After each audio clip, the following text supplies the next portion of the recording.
Welcome to the Elijah Winfrey Show, where each week Eli and Toni chat with guests about autism, homelessness, underprivileged youth, and ways they're giving back to their community. The dynamic duo also answer your email questions and get you caught up on their past weekend.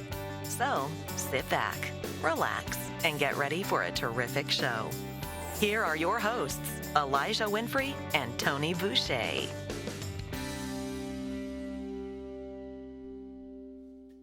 Hello, folks, and welcome to the Elijah Winfrey Show. I'm indeed your host, Elijah Winfrey, joined each week by my fabulous, wonderful, and super talented co-host, Toni Boucher. We have a great show lined up for you today, folks. It's been a week for me, for sure, and I will get to that in a moment. It is nice here, so I think we're going to have a few more days of good weather. That's the one caveat I guess I'll take out of the upcoming week and the past week. Toni, how are you doing? It's good to see you as always. How are things going? How's the family? How's work? Everything, we're hanging in there. Everything I think is going pretty well. We have your weather today. It's raining. Tennis, the tennis team was canceled. And so, yeah, we're disappointed about that for today. But yeah, other than that, we're just, we're taking one step at a time, doing what we've got to be doing. So, adjusting back to doing homeschooling again. And so, yeah, we're doing okay. That's good. That's very good. I am doing okay. I haven't been feeling well the last, day or two. And I think it's being back in school, my immune system is trying to play catch up. So I feel pretty drained, pretty wiped out. But I've been able to push through. But yesterday I did take the day to kind of work from the bedroom, to kind of get myself together, because things are starting to move fast here. Family's doing good.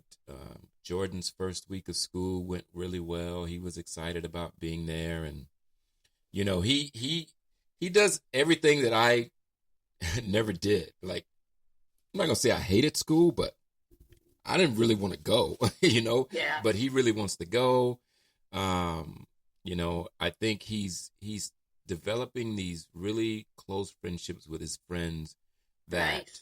yeah, it's really cool, because there was a time, he's so much like me, and I don't think this is a bad thing, but I'm very introverted, and some people don't believe me when I say that, but I really would rather be at home doing absolutely nothing, not out and about. Like, I just, and he's kind of like that. And so I used to get nervous when I kind of talked to him about, hey, like, it's cool to make friends. You know that, right? Like, and he would just kind of nod and say, yeah, I know.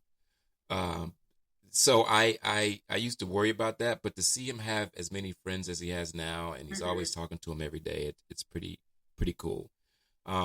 He's doing good. Lisa's doing good. This upcoming week will be the first full week of school. And so far, it's been okay. It's not without its challenges, for sure, but I'm able to, I think this year, Toni, I'm taking the approach of, I'm going to be positive no matter what.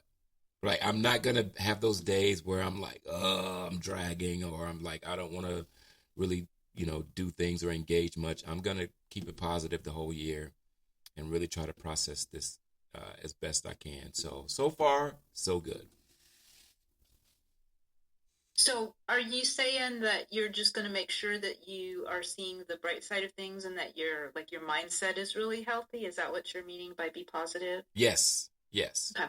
Yes. I'm gonna definitely think that way. And, on the days that are tough, I'm going to find those silver linings and try to take out of that what I can, and move on to the next day. And I think that's been the hard part. For me, being a paraprofessional is trying to make it sync up with the work that I do in the community. Like, it's always engaging and it may not be always positive, but I feel like I have more control. Yeah. If that makes Which sense. makes a big difference. Yes. I think that's interesting that you bring that up, though, specifically today, because our topic is about handling emotions and just emotions in general. And when I was talking with folks at the community center yesterday about this, we were having some folks who were having some big emotions about some things that have gone on recently in the news that were disconcerting or upsetting to people, making people not feel the safest or worrying about their families. And Chloe, one of our group leaders, made it really clear that those emotions, it's not bad. Those emotions aren't bad. You don't want to just like stuff them and make them go away. They are your compass. They're an indication of how things are going. There's no good or bad emotion. They're all there to serve us. It's just then what do you do when you have a big emotion or an emotion that's intense? And neurodivergent folks, we feel things sometimes oddly very big in very intense ways, or in ways that seem very mellow or unaffected according to how other people think we should be feeling them. So this is a great topic. Is it when we talk about emotions, is it always or only one way or the other? Is it to the extreme, or it's pretty light, or is there ever any middle ground, or does it depend? It depends on, I think it depends on the person. One of the myths about people on the spectrum is that autistic people don't have any empathy. We don't care about other people. And I think that myth was, in part at least, generated because for the most part, autistic people feel things very deeply, more intensely than somebody who's not autistic as a rule. And it becomes so overwhelming, we have to shut down or exit the situation because it overwhelms our system. And so people interpret that, somebody walking off or somebody leaving or shutting down and having nothing to say, people interpret that as not caring. That's not what that is at all. That's, I don't know what to say. I don't know how to process things or handle my emotions. I'm very, very uncomfortable. It hurts and I've got to exit because it's too painful to manage. And so I think that, each person is individual, but as a rule, if you're neurodivergent, if you're on the spectrum, you feel things in a big way. And sometimes that can be overwhelming to the point where we just need to shut down. The other thing, though, about it is sometimes what we feel passionately about may seem really unusual to other people. So, for example, when I was a little girl, I was very close to my books. Books were very important, and boxes. I had a lot of books and boxes that really felt like I was very sentimental about them. And so I would feel the same kind of emotions towards my books and my boxes that, somebody might feel towards a person. And, when I was evaluating for autism, that was one thing that we looked at was, and stories I heard from lots of families was, my son got very sad when we threw away his battery collection. They were all dead batteries, but he was upset when we threw them away. Or we got a new car and he's been grieving for forever about the old car that's not there anymore. And so sometimes what we have strong feelings for is maybe not understandable to other people. Is there a process in that? Like what I mean is, you say that some on the spectrum kind of walk away when it's a problem, or they have strong emotions. Is that process? Is it a long time? Is it hours? Is it days to kind of really go through what was happening in that moment? Yeah, I think it depends on the person. I have a lady that I've worked with for 18, 20 years, and she is now a senior. She's in her 70s, and I remember her telling me that as a regular kind of process for her, it often took 1 to 2 months of processing things that somebody else could just instantly process. And then all of us, she would like not get it. And then 2 months later, it would be like, oh, hallelujah, I get it. She had some bullying that happened when she was a child, and she was in her 60s when all of the conversations that her family had had about it actually made sense. And then and she was very traumatized at that time. She had persevered thoughts about it. She couldn't get it out of her head when those instances were happening as a child, and as people talked about them through the years, it didn't have meaning. But then all of a sudden, it just clicked in her brain. So, for some people, it takes, 7 seconds to process regular conversations. Some people, it could take a few months. It's very highly individualized. And it's really important, like, yourself, or that person that you love, and what their individual process is. Right. Did that answer your question? It did. I mentor, or I've mentored a few young men who we talk about this from time to time, because I used to always say to friends that I grew up with, I would always ask the question, what are you like when you get upset? Like how long does it take you to process? And my friends would tell me different stories, of course. And these two individuals that I mentored, we talked about it. One of them's on the spectrum, and he would say, I always try to stay positive. I always try to smile. I always try to he said, I don't talk about it right away, but maybe at night I might address it. Like he said he has a different way of kind of dealing with it, but he said he never talks about it out of anger. Like it's more of, he waits. Yeah. And he said his mom said he's very blunt. Like when he gets into detail about what transpired, he goes into why he felt this way, what the other person did, why he felt they did that, and so you're right about the time part of it, taking a while for folks to process. I've always been curious as to how my nephew, for instance, I've never seen him upset or angry, and I know he's been through some things, and he doesn't really want to talk about it, right? Like he doesn't say anything really. Yeah. And that's a really good point. Mm-hmm. Yeah. I just wonder whether or not. Yeah. Sometimes I wonder whether or not it stays bottled up in some. I think it does a lot, and a lot of times I was reading Steve Slavin has an article that he wrote from Adults with Autism. We've interviewed him. He's written some books, and he writes about how we are. He's a successful businessman. I mean, he's been in the video industry, he has a family, but he talks about how our emotional maturity is very childlike.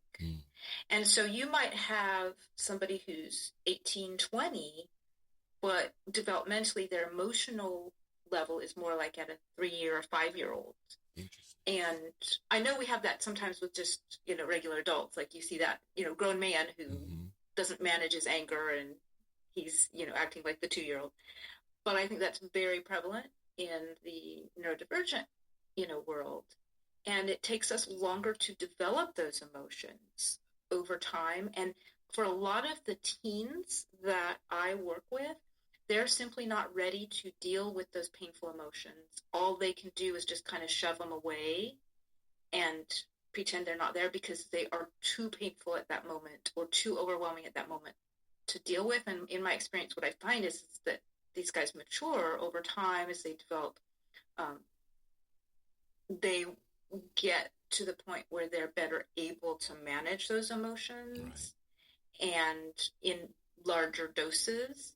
And so it's about, recognizing the developmental trajectory for individuals on the spectrum is going to be different emotionally than it is for somebody who's not on the spectrum. We're quite delayed.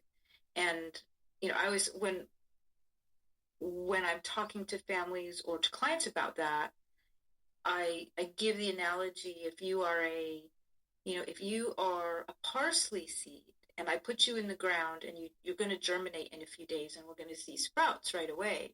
But if you are an oak tree, we put you in the ground and it's going to take longer for that germination to happen and for things to grow. And that really is, how it tends to play out for people on the spectrum. And we don't blame the oak seed because we don't see the results or because the oak seed takes longer to germinate than the parsley. We just understand this is its nature and it's going to do what it's going to do in the time that it's going to do it. And then it's going to grow into what it's meant to be when it's meant to do it. Right. We're not that kind with human beings. Right. We want to say that every human is the same and every human should do things, on the same trajectory. So giving people that time to pace and understand that they will come into their emotions at a different time, I think is really important. That's a great point. At what point do parents engage with their kids or adults? Like if there's been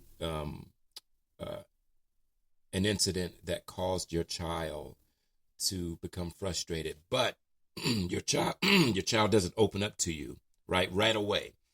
Yeah. And maybe for a couple of days. At what point do parents, I guess, engage that conversation, or should they just wait? Great question. Yeah. And it's hard. It depends, because sometimes somebody's just not ready, to go there. And if they're not, they're not.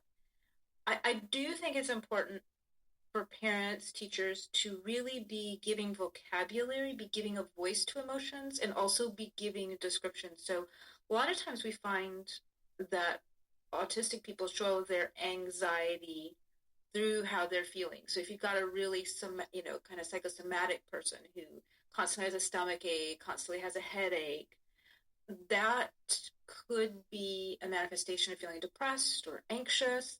And so, giving labels to those things is really important. So, if you're working with your kid and they seem frustrated because they throw the blocks down and kick and scream and cry out, you can say, wow, you look mad, or you look frustrated. I'd be frustrated too. What can we do, to deal with this? So just labeling it, or, oh, you look happy right now. Are you feeling happy?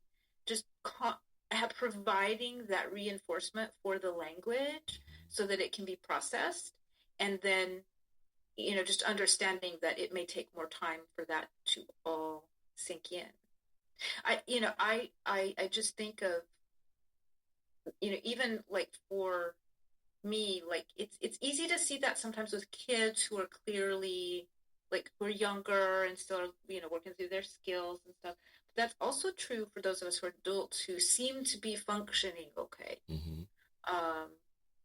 Because we do still have those really big emotions. We do shut down. We do have meltdowns.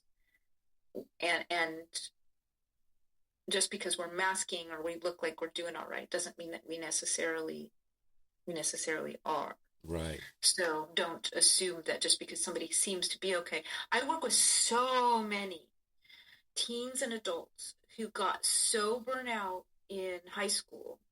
They were successful according to society's terms of success. They got good grades, they stayed out of trouble, they did things really well. And then by the time I get them, they're so frazzled and burnt out that their brains have just stopped functioning.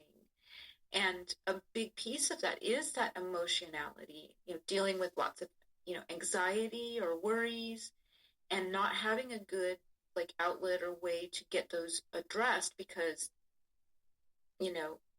they were just stuffing it and Right. overperforming. So we don't want those kinds of situations to happen with people's emotions. Um, so it is kind of a delicate, there's no one right answer for it, Right. but, knowing, when a person is able to talk about something is really important. This comes up like with diagnoses a lot. Well, should I tell my kid their diagnoses, or, you know, when is the right time to do that? It may be that right away putting that out there is going to be helpful, or that might just be like, oh, I'm not ready for it. So if you put something out there and your child is like, no, I don't want to hear that, Right. just recognize, okay, that's them saying they're not ready for it now. And in some time, maybe they'll be ready the later dates. Yeah, it's a slippery slope for sure. I get asked this question often about, when should I as a parent engage? And I just, Yeah, just there's no right say answer. yeah, it really No isn't like, magic bullet. no, Yeah. like you got to know when it's best to kind of talk, and maybe your child will trigger that conversation by bringing up something that's not really related to you, but to them it is, Yeah. and it goes into what was bothering your child, or Yeah. while they, Yeah. kind of was upset about I something. think one of the best things we as parents can do is to learn how to identify our own emotions, label our own emotions, model that to our kids, and then be really good with our own healthy boundaries. Agreed. So that, if I'm needing a break, instead of just pushing through, stop and think, you know what? I'm feeling really frustrated right now.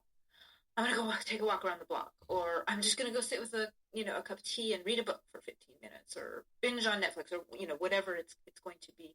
Modeling that and labeling things, for your kids shows healthy ways of handling things. And that can really, really be helpful when a child is not ready or willing or able to engage on something. Absolutely. I before we close this topic, I want to go back to something you said earlier about masking, because I do think that's important too. And with the pressures of society, like, you the constant pressure to fit in and not fit out, I think weighs a lot on those emotions as well. Like you're, and we haven't talked about what we had before on other shows about girls and women on the spectrum. But I see that more and more now. Girls trying to see if they fit in, and so they mask other things, and then you see the big emotion swing when it's not effective, right? So I think masking is definitely one of those things that Yeah. that kind of, Yeah, it plays a huge thing. Can yes. you bring up, just to delineate some differences based on hormones and like chemistry for guys and gals? We do see a couple things that play in really importantly for a woman or a man in terms of emotions. And so we see, for example, for women on the spectrum, there is a large um, prevalence of dysmenorrhea or difficulty with menstrual issues, hormones being out of balance. And I remember as a girl, they didn't know much about hormones back when I was little. They just had, birth control and said, this is what fixes, painful, time of the month. And now in looking back, I look at the research we have on things, that incredible physical pain that I had that forced me to actually crawl because I was in so much pain I couldn't walk. That's not normal. It's not healthy. That's a sign that something is out of balance. And my emotions at that time, which were so unmanageable, they were related hormonally. And we didn't have the tools or the knowledge at that point to pinpoint that and address the underlying hormonal issues that I look back now on. Gosh, if I'd had, the awareness then that I do now, my quality of life would have been totally different. And so that those hormones do play an issue.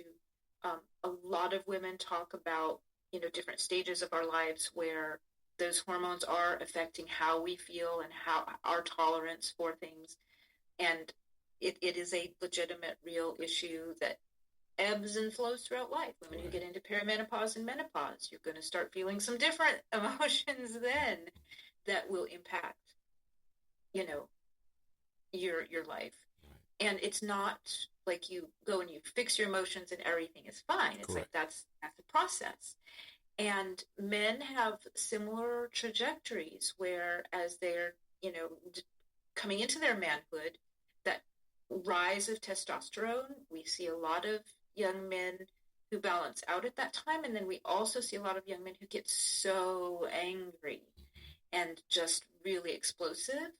And then around midlife, we see a lot of men again having some real anger and explosive issues, which is not to say women don't experience anger or men don't experience Sure. sadness. Sure. It's just those hormones do really typically affect us at those times based on the prevalence of those hormones. And then, of course, you get into, for those of us who have trans issues, a whole other set of hormonal issues that, Right. affect people as they're, if they're doing hormone therapy or other sorts of things. So it's important not to forget that. Absolutely. And then also how things like diet and your ability to get out in the sunshine or not impact all of that as well. Very true. All of that. Very true. I'm glad that you said that. We could continue on this topic as we do most topics on the show, but unfortunately, we are right up against time here. What does your week look like? I know I always ask you that. I'm always curious because I sometimes I think, well, she's going to say one day she's going to Hawaii and, it's going to be vacation for the whole week. Yeah, we're planning we actually are planning for Japan at some point. We'll visit all the hot springs and the whole family is signed up for that. So That's no, awesome. but not this week. I'm actually going to meet up with folks at the center. Jean-Marie, our intern, is there right now managing things. And we're going to move forward on the agents of influence beta testing that the C4 members are going to be doing. They're making sure that product is accessible to people. And I'm very excited to actually announce that particular project has just received a very big grant. I think it was $1 million grant. Wow. So that they can continue on with that project. Agents of Influence is for those listeners who maybe haven't heard about this on the show yet, it's a gamified teaching program to help people notice the difference between real and fake news. It just helps people recognize, is what I'm hearing real, or did somebody just make that up? And so, yeah, I'm excited to get that rolling. Congratulations on that. Yeah. Wow. Yeah, very exciting. Indeed. So, yeah. Indeed. How about you? So I know it's school for you. School, some side projects, getting back to being 100%. I feel like I think today, another day of rest, I'll be okay and good to go. Which again, listeners to the show, just listen to me. Like, take care of yourselves. Like, remember, you have to be able to take care of you before you do anything else, right? It does no good to burn the candle at both ends. That's not a good thing. It's not healthy to do that. So make sure you're taking care of yourself. So I'm going to do that and dive into another week of work and stay as positive as I can in this world full of drama and negativity. So I'm going to keep doing that. That's it for the show. What a show it was. Thank you to the listeners who tune in and download the show each and every week. We really appreciate it. Continue to do that. Get out in your communities and check in on your family and friends. Put a smile on someone's face. Doesn't take a lot of energy to do that at all.